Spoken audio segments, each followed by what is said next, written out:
If you're looking to improve your posture, improving your strength is key around your shoulder blade area. So we're targeting the muscles around the wings in your upper and mid back.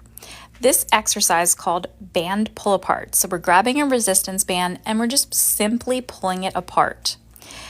Bringing your elbows into your rib cage is a good way to start to make sure you have good form, and then you can advance on with an extended arm.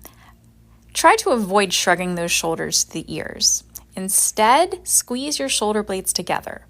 We started with an open palm, but then you can excel onto a closed fist, squeezing the shoulder blades together as you pull it back. Think about pinching a pencil between those shoulder blades. So strengthening those muscles around the scapula will overall improve your posture. Do this multiple reps at once and repeat a few times a day.